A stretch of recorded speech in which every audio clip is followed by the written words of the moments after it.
Boa tarde. 9 mulheres foram mortas durante um tiroteio no norte da Nigéria. Eram todas profissionais de saúde. Estavam encarregues da vacinação contra a poliomielite no centro de saúde da cidade de Kano.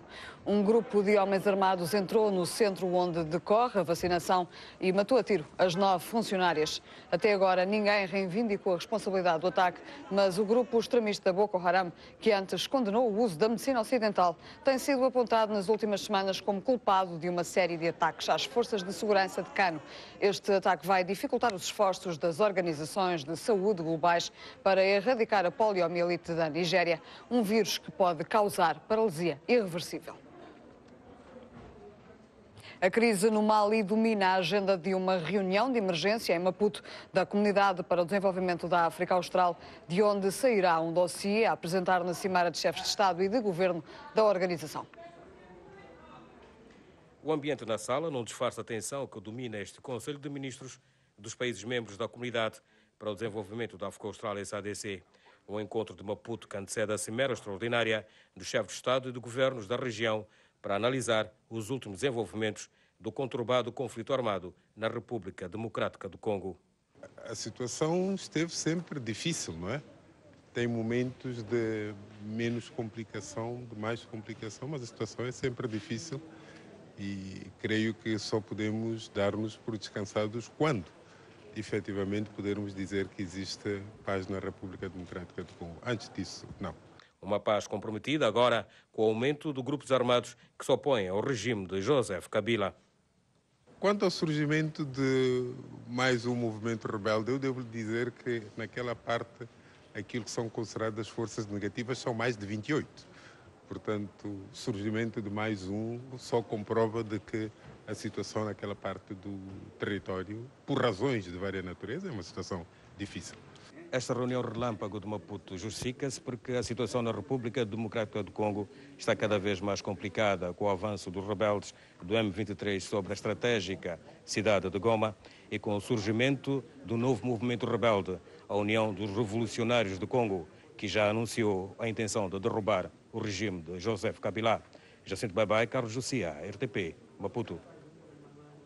Em Gao, a mais importante cidade do norte do Mali, um bombista suicida que seguia numa moto aproximou-se de um grupo de soldados e detonou um cinto de explosivos. O homem morreu e ficaram ainda feridos um soldado e um oficial.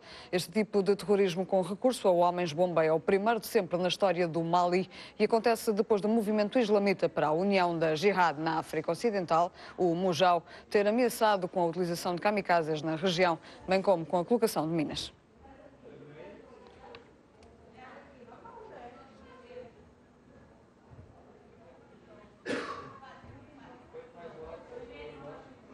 A guerra no Mali fez milhares de refugiados e deslocados. O Alto Comissariado das Nações Unidas para os Refugiados começou, entretanto, a preparar o regresso dos deslocados a casa, mas o confronto entre exército maliano e rebeldes continua e o receio de voltar a casa é elevado. Em Mopti, uma cidade no centro do Mali, um campo de refugiados abriga neste momento mais de 500 famílias, cerca de 5.000 refugiados de todas as regiões do norte do país. A falta de alimentos não foi sentida até agora, mas as condições de higiene são más e durante o dia a temperatura chega aos 40 graus. As estradas que ligam as regiões sul e norte do Mali ainda estão fechadas e os rebeldes são uma ameaça em muitas áreas. A data de regresso à casa destes refugiados permanece uma incógnita.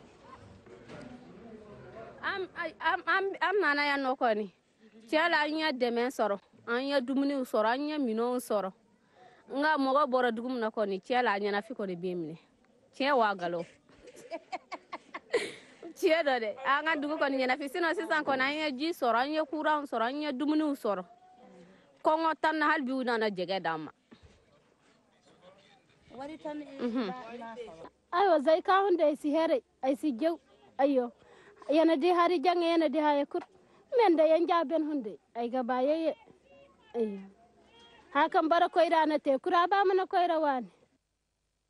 O movimento nacionalista Tuareg tomou a estação de rádio na cidade de Kidal. Elementos do movimento para a libertação de Azawad, o MNLA, dizem estar a usar a cidade maliana como base para as suas comunicações. Marginalizados política e economicamente, os Tuareg, que vivem entre Mali, Níger, Burkina Faso, Argélia e Líbia, lutam há mais de 50 anos pela autonomia. Foi Al-Bakaya Ahmed, porta-voz do MNLA, líder de uma revolta separatista contra o exército maliano no ano passado, quem falou ao microfone da rádio Azawad. استوديو راديو أزواد قامسنا نغر مانكيدات يعني الاستوديو تسيارة كلاكال إذاعة راديونا لوكال FM 97.5 megabyte. O acidente de aviação que provocou 53 mortos e 22 feridos a norte de Lusaka envolveu um autocarro dos Correios e um jipe. A colisão ocorreu quando o jipe tentou ultrapassar o autocarro. Ambos colidiram com um caminhão que seguia no sentido oposto. O acidente ocorreu a cerca de 100 km da capital, Lusaka. É um dos mais graves desastres na história da Zâmbia. Após a tragédia das cheias, as populações começam aos poucos a regressar a casa. Uma notícia do jornal Sol de Moçambique, que abre a habitual revista de imprensa da África lusófona.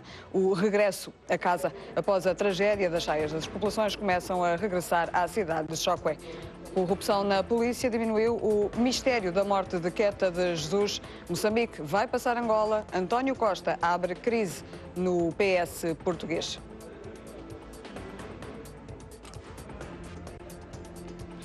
Nas edições online, o Jornal de Angola destaca executivo, avalia despesas, suspenso, diretor da cadeia de Viana. Kabila elogia Angola pela diplomacia ativa. Super Águias e Garanhões estão na final. Proibida no Luau a venda de carne. Projeto do executivo dá os primeiros frutos handball feminino sem as irmãs Kiala. O Notícias de Moçambique, nova vaga de chuvas à vista. Áreas de inundações devem ser desocupadas. Na comunicação social, Notícias quer liderança. Nas breves, PR convoca a cimeira extraordinária da SADC. Natação homenageia Tânia Anacleto, esposo e filho. Divulgados os resultados das admissões na UP, ministras da Mulher juntam-se em Maputo. Foi parceiro de Nelson Mandela no processo de reconciliação sul-africano. Em entrevista à RTP, François Pienaar deixa uma mensagem de esperança e convicção aos portugueses. A crise tem solução, mas é urgente identificar os erros e não os repetir. Imagens de um milagre num país que estava à beira da guerra civil. Através do desporto, Nelson Mandela e François Pienaar lideraram o abraço entre oprimidos e opressores. Motivados por Mandela, os Springboks venceram adversários bem mais credenciados numa reviravolta épica, retratada por Hollywood no filme Invictus. You know what Madiba said to me, yeah? He said to me, Francois, thank you very much for what you've done for South Africa. And I wanted to hug him, and I said to him, no, Mr. Mandela, thank you for what you've done for South Africa. I mean, he is such a special man. Oriundo da cultura africana, criadora do apartheid, Pienaar refundou-se como ser humano no exemplo de Mandela. True leaders make the right decisions and they believe in a vision for their people. Em tempo de crise, deixa uma mensagem de esperança e de convicção aos portugueses. It invariably will get better, but it's going to take a lot of hard work and collective hard work to make it better. It's not going to be easy. These things are not easy, but it will get better. And when it does get better, don't forget the hard work and the sacrifices it took to get there. Uma reportagem que poderá ver na íntegra amanhã às 15h30 na RTP Informação e segunda-feira na RTP África. Códigos de Gaudí, da artista plástica Sónia Sultuani, exibe 40 obras em homenagem às formas originais utilizadas pelo ícone da arquitetura catalã, Antoni Gaudí. Uma exposição que marca a abertura do ano cultural no Instituto Camões de Maputo. Queria apenas desejar-vos a todos as boas-vindas, que venham com frequência ao Camões. Foi assim que Godinho de Matos, embaixador português em Moçambique, deu por aberto o ano cultural do Instituto Camões, Centro Cultural Português em Maputo, que inaugurou com a exposição Códigos de Gaudí, de Sónia Sultuani, que nos traz as suas pinceladas nesta viagem pelas artes plásticas, com instalações de pintura, numa homenagem às formas originais usadas pelo arquiteto catalão Antoni Gaudí na sua interpretação da arquitetura moderna. Gaudí transborda no festivo, no intenso e no diversificado colorido, no caráter ornamental de cada quadro, na luminosidade das cores inventadas, na dimensão poética e nas suas formas curvas, como se fossem poemas pintados. Tentei trazer a vida dele nas cores, né? que ele tem, toda a obra dele para mim é muito colorida, está cheia de energia, está cheia de movimento, então foi isso que eu tentei trazer para, portanto, a minha forma, a minha maneira. Eu não sou pintora, né? Se eu fosse pintora eu podia estar a dizer que eu usei esta ou aquela técnica, não foi nada disso.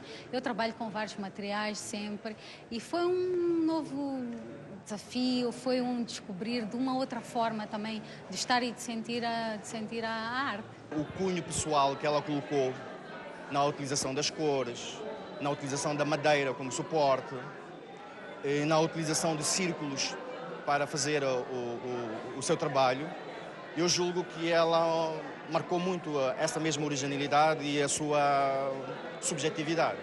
Na opinião de Tinga, conceituado artista plástico, Sónia Sultoan tem tudo para se aventurar nas artes plásticas com esta mistura poética e artística, com as suas obras envoltas em mistério, deixando antever formas escondidas, o que nos rodeia a nível social e paisagístico. Essa pintura tem o mar, tem o céu, tem o que é possível imaginar no globo em si, no universo. Ela consegue expressar nesta obra. Esta exposição decorrerá em paralelo com palestras sobre artes plásticas e suas várias dimensões.